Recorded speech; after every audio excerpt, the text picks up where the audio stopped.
Fala pessoal, professor Marcos de Filosofia na área. Nós estamos aí trabalhando então o PET, volume 4 de Filosofia de vocês aí. E esse PET, né, é voltado para o terceiro ano e trouxe aí 4 temas aí muito interessantes aí, ao meu ver, com relação à filosofia para o ensino médio, em especial uma filosofia pré-socrática, dizendo que estes ensinavam coisas contraditórias, repletas de erros, que não apresentavam utilidade nenhuma na polis. A polis, como vocês sabem, é a cidade. Galera, dando sequência então aí a nossa videoaula aí, nós temos aí um mapa mental aí que traz como, vamos dizer, nos nossos tempos aí, arquirrivais aí que foram os sofistas contra Sócrates, certo? E a ideia de eu apresentar esse mapa mental para vocês aí é uma forma mais simplificada, uma forma mais simplista de vocês estarem aí interpretando a relação entre os sofistas e o método socrático, que é aquele que vocês conheceram lá nos primeiros pets, que foram a maiêutica, certo? Que é a arte de dar o parto a novas ideias, né? Através de Sócrates, já em contradição aos sofistas, né? Que contradiziam essas ideias de Sócrates aí. Então, a escola sofista e seu pensamento surgiu em um momento de transição na forma de interpretar e pensar da sociedade grega antiga, quando o mito, né, deixou de ter a explicação e a justificativa fundamental para cada fenômeno e ação, configurando o homem e o logos. Aqui, né, a gente trata o logos como a razão e como um destaque de fundamental para o discurso dos autores modernos. Nesse mapa mental, citam 4 pensadores aí que vocês encontraram na apostila de vocês, né? Que foram Protágoras e Górgias. Faltou um pensador aí que foi o principal aí, foi um precursor aí também aí no discernimento aí das ideias sofistas, que foi Hipias, ok? Mas aí eu deixo essa aí para uma próxima oportunidade, né? Para um próximo encontro aí que a gente tiver, que a gente puder estar levando adiante, para a gente poder dar uma aprofundada então nessas ideias, certo, galera? Essa daí é uma imagem de Sócrates quando ele, né, foi entregue aí ao tribunal por ele estar incentivando os jovens a estarem pensando diferente daquela época. Então, aí nós vemos aí um discípulo entregando para Sócrates o copo de cicuta, que foi o veneno responsável por fazer e por provocar a morte de Sócrates. E essa aí é uma imagem aí, né, de um sofista. Esse sofista é o Górgias, né? E essa imagem aí traz ele praticando, exercendo aí, então o sofisma, que é a arte da. Pessoal, nesse vídeo aqui a gente está trabalhando aqui sobre a teoria do conhecimento na Idade Moderna, né?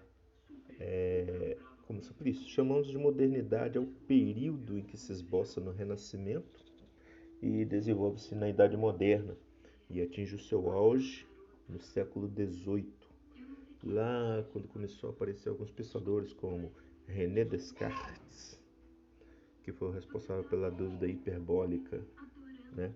E a dúvida cartesiana, o método cartesiano, muito conhecido hoje na matemática, né? E o Renascimento foi marcado aí por transformações em muitas áreas da vida humana que assinalaram o final da Idade Média e o início da Idade Moderna, certo, galera?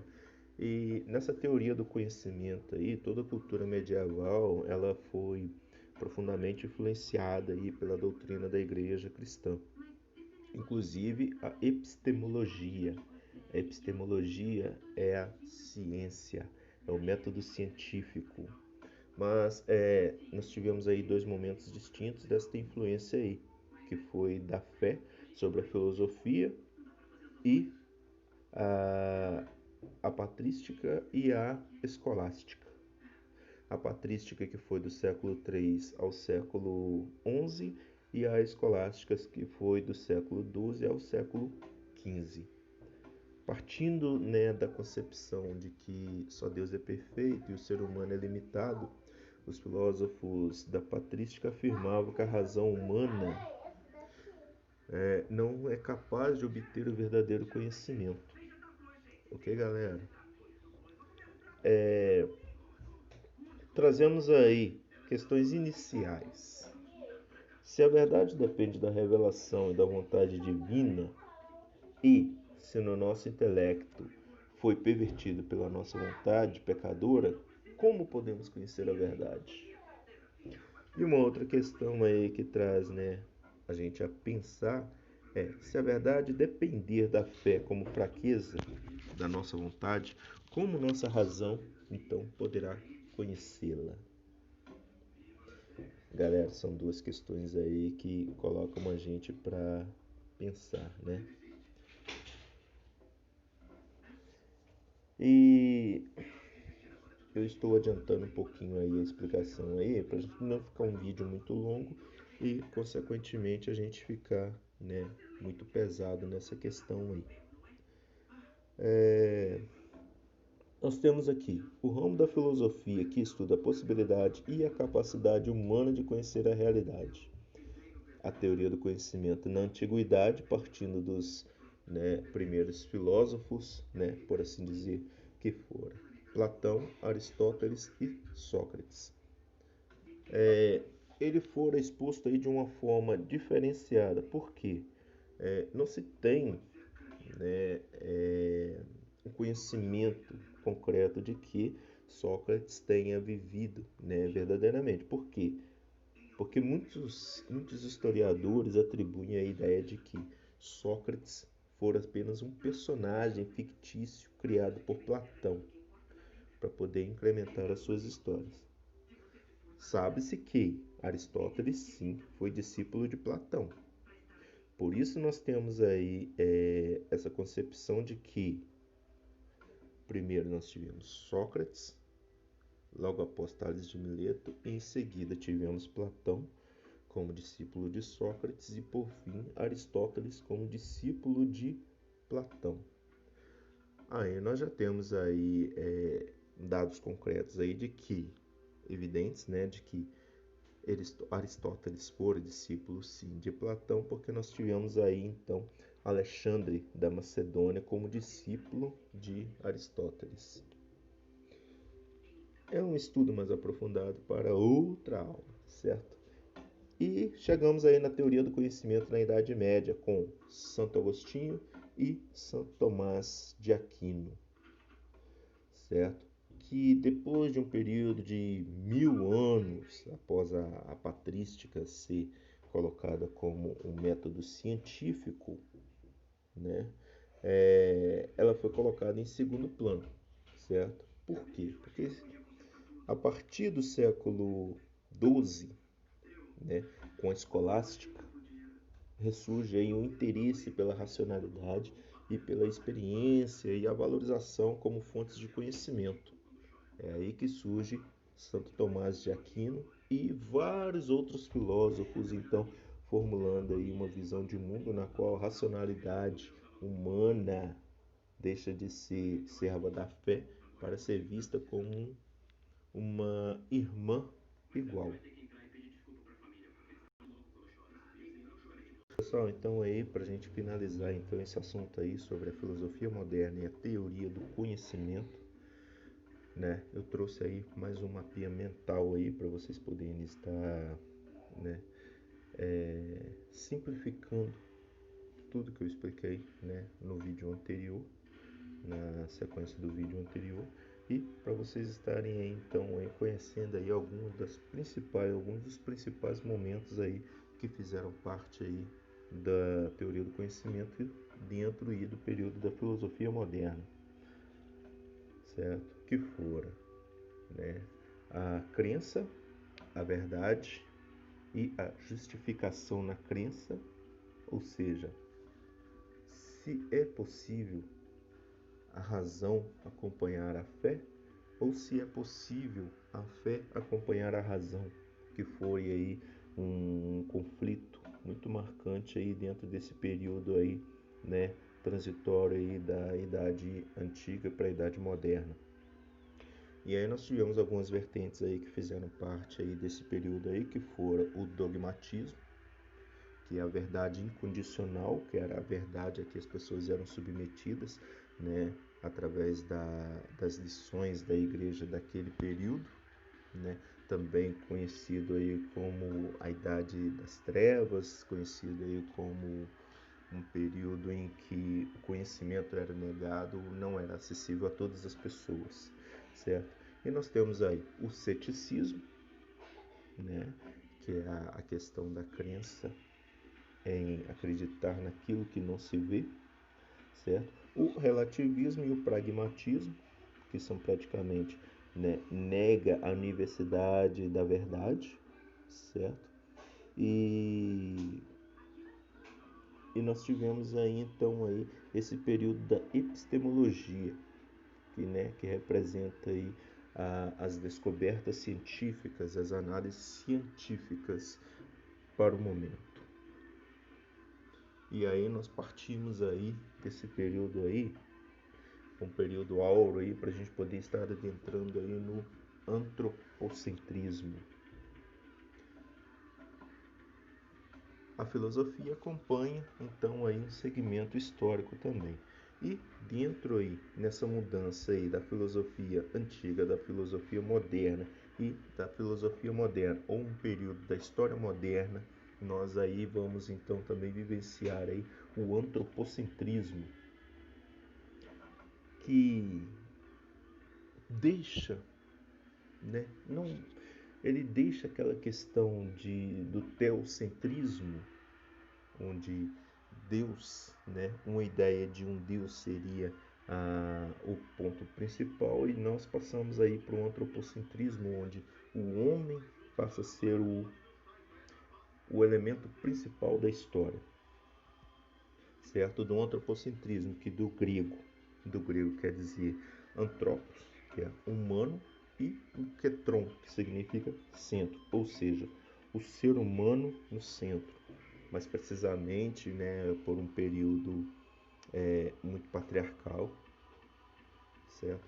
Então a gente tem aí o homem como o centro dos estudos, o homem como o centro da história, certo? E ele, né, como eu acabo de explicar, ele foi um tema oposto ao teocentrismo, que ressaltava a importância do homem como um ser dotado de inteligência e, portanto, livre para realizar suas ações no mundo, certo?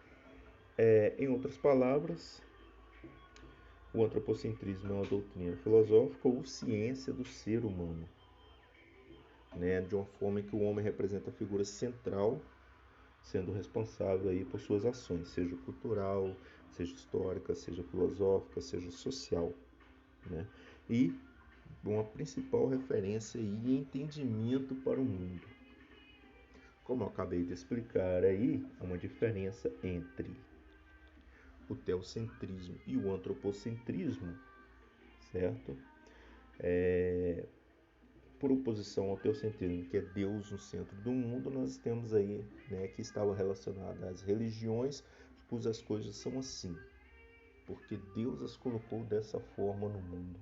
Sem hipótese de questionamento científico, o teocentrismo ele foi um conceito aí muito difundido na Idade Média, onde a religião possuía um lugar na centralidade na vida da população. Os filósofos humanistas aí do antropocentrismo, certo? Opondo-se à sociedade apática filosoficamente na Idade Média, os filósofos renascentistas, eles exploraram suas próprias mentes, buscando problemas para a realidade ao máximo.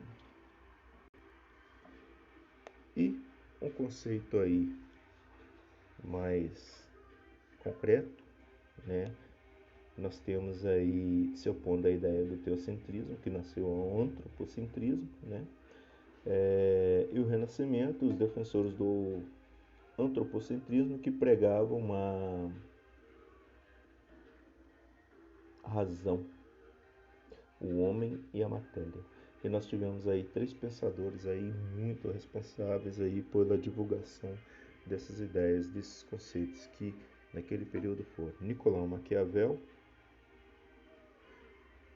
Nicolau Copérnico e René Descartes, que foram três pensadores aí que disseminaram aí esse pensamento antropocêntrico, em que o homem passava a valorizar mais a sua inteligência, a utilizar mais a sua inteligência em favor da razão. Penso, logo existo, uma frase célebre de René Descartes, cogito ergo sum, que esse é o princípio fundamental de toda certeza racionalista, que devemos duvidar do conhecimento do mundo por meio dos sentidos, pois eles podem nos enganar. E seguindo aí essa premissa aí, nós temos o Homem Vitruviano de Leonardo da Vinci. Para muitos aí que não sabem, quando Leonardo da Vinci criou essa figura do homem vitruviano e o homem como o centro do universo, nós começamos então aí a entrar na modernização da tecnologia e começamos aí a descobrir também a medicina. Certo, galera? Valeu! Fico por aqui com esse patch número 4 aí. Espero aí que esses vídeos aí tenham sido bacana para vocês aí, certo? E qualquer dúvida aí eu continuo no WhatsApp. Continuo esclarecendo dúvida para vocês aí no WhatsApp. E espero aí possivelmente aí uma breve oportunidade estarmos nos encontrando aí.